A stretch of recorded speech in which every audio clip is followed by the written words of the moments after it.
Hey everyone, welcome to Area 616. For months now, we've all been clamoring for the first trailer for Captain Mar-Vell, and last Wednesday, we didn't get it, but we did get a bunch of cool new pictures and plot details, so that's the next best thing, really. We learned a lot from EW's coverage, including some first looks at new characters, new looks at old ones, and some brand new plot details that shed light on the story of the film. So today I figured I'd go over all of the major reveals and so forth from EW's coverage, and what I personally think they might mean for the movie, and for the MCU's future as a whole, including Avengers 4. So first things first, the cover. It's a great looking cover that gives us our best look yet at Carol's costume, and it looks fantastic. It's a prime example of how a costume can end up looking better in post than it does on set. We also get our first real look at Carol's power set, where she's seen charging her fists up with photon energy. We get another picture with an even better look at her costume, and again it looks amazing. Marvel's always been pretty good at costumes, but they've really knocked it out of the park here, in my opinion. We learned some pretty interesting things about the movie's story, including that it's not an origin story. At least, not really.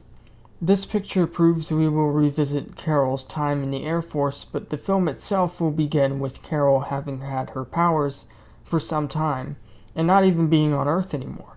She's now on Hala, the Kree homeworld, and is part of an elite Kree military group called the Star Force. This picture shows that team and explains why Carol is wearing a green suit in all of the set photos, as it's from her time on this team. We don't know every member here, only two, Korath, who you'll remember from Guardians of the Galaxy, and Minerva. These other two I'm not so sure about.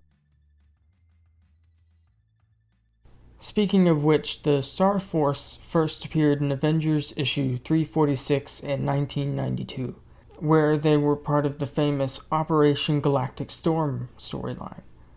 Like the Kree themselves, trying to group them into villain or hero is a bit complicated. While they themselves were ultimately just trying to do what they felt was right, they were being controlled by a less kind-hearted Supreme Intelligence, who will surely appear in Captain Mar-Vell as well. Jude Law is playing the commander of the Star Force, who's described by Entertainment Weekly as being fascinated by Carol's powers, becoming a sort of mentor to her. Now, the interesting thing is we don't actually know who he's playing, not technically. Sure, early on the report said it's Mar-Vell, but in this EW first look, it's never said outright, and they even treat it like it's a mystery. The article I read referred to him as the mysterious mentor. This has led some fans to believe he's not playing Mar-Vell at all, but instead Yanrog. But we'll have to wait and see what happens. But the implication of his interest in Carol's powers is that if he is Mar-Vell, he does not have powers himself, unlike the comics, which is an interesting change. Also, side note, one thing I noticed about this picture is how similar the costumes and set here look to what we've seen from the Kree on Agents of S.H.I.E.L.D., so I'm glad to see some consistency here. Ronan the Accuser is also appearing in this, but we'll now see his time as a high-ranking member of Kree society. But I imagine we'll see him start on the path to becoming the extremist we see in Guardians of the Galaxy. The basic plot of the film sees Carol returning to Earth to stop the Skrulls, the Kree's sworn enemy, who are in the process of invading Earth in the early 90s. I imagine the Star Force are sent here, but are likely separated by the Skrulls upon arrival.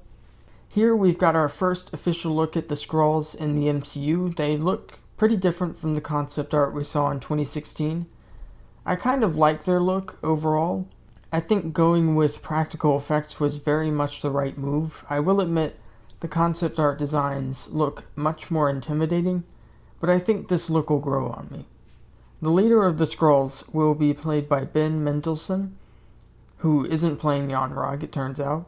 He's portraying Talos, a Hulk villain in the comics who there actually can't shapeshift due to a genetic defect.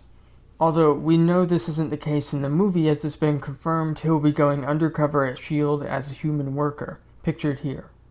So just in case it isn't clear, the Skrulls are infiltrating S.H.I.E.L.D., which has already been infiltrated by Hydra, so really, S.H.I.E.L.D. just can't catch a break.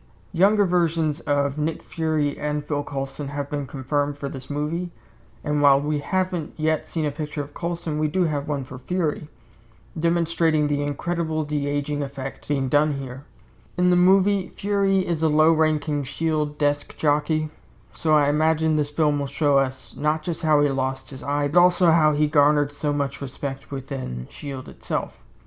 Another member of the human cast is Maria Rambeau, a friend of Carol's from the Air Force who goes by the call name Photon. This confirms early rumors that we would meet the mother of Monica Rambeau, who later goes on to become a superhero who goes by many names, including Photon, Captain Mar-Vell, and currently Spectrum. It's been confirmed by this article that Maria has a daughter in the movie. Now that we've covered all of that, I think we should talk a bit about Carol Danvers herself. Brie Larson described Carol's personality in the movie, and it fits the Danvers of the comics to a T. She's very aggressive, very hot-headed, and stubborn, and impulsive. She's described as being very flawed, and having an inner conflict. It's said many times that Carol is part human, part Kree. In the comics, this is sort of true, as Carol gained her abilities from the Psych Magnetron, a Kree device that can give those exposed to it superhuman abilities. This changed her physiology. It's said she'll have a different origin in the MCU, which makes me wonder if she might actually have some actual Kree blood in her, like one of her parents was Kree or something. Or maybe she'll still get it from the Psych Magnetron, but the circumstances around that will be changed, because she was much more of a damsel in distress in the original story. There have been lots of reports, including some teases from Kevin Feige and co., that Captain Mar-Vell will, in some fashion, have something to do with the quantum realm. In Ant-Man and the Wasp, we see that Janet Van Dyne, who has been trapped down there for almost 30 years, has changed because of it, gaining new abilities. And yeah, based on this cover, this glow does look quite a bit like what Janet had going on. It's possible that the Psych Magnetron perhaps draws its power from the quantum realm, making that the source of Carol's abilities. Another idea is that she's somehow trapped down there, which is why she hasn't been involved in the last couple of decades of the MCU. And that in Avengers 4 she'll receive Fury's message, meet up with Ant-Man, and the two will escape together. I don't know, it's an interesting idea, and adds credence towards the quantum realm being a much bigger deal in the MCU than previously expected. There are lots of rumors coming out that, being as how Jude Law's role is suddenly being kept under wraps, he might be the secret villain of the movie. And I think I agree with that, whether he's playing Mar-Vell or not. If this is the case, it's more likely he's Yon-Rogg, as Mar-Vell's a pretty iconic character to suddenly make a villain, but it would add some interesting layers of Carol having to overcome a dark legacy and earn the name for herself. Not too long ago, the Captain Mar-Vell prequel comics description made some waves online because it seemed to more or less describe Carol's origins in the MCU. I can't find it again, so it may have been faked or a leak, or I don't know. Let me know if you remember this too. I'm just sort of reciting it from memory. But it described a pretty Green Lantern-ish situation of Carol finding a crashed ship and being given powers by Mar-Vell. But the interesting bit is, it said Mar-Vell died there. It mentions that he's come back to life, so I guess it's possible we don't really know who plays Mar-Vell, and that this is a part of the movie that's being kept under wraps. With that being said, that's pretty much all of the major reveals from Entertainment Weekly's first look at Captain Mar-Vell. There's a lot of cool new stuff to look at here. I can finally stop using set photos of Captain Mar-Vell in my videos now. I'd love to know what you guys think. Do you think Jude Law might secretly be Yon-Rogg? How do you think Captain Mar-Vell will connect to the quantum realm? Let me know all of your thoughts and theories in the comments below. Thanks for watching, and I'll see you all next time.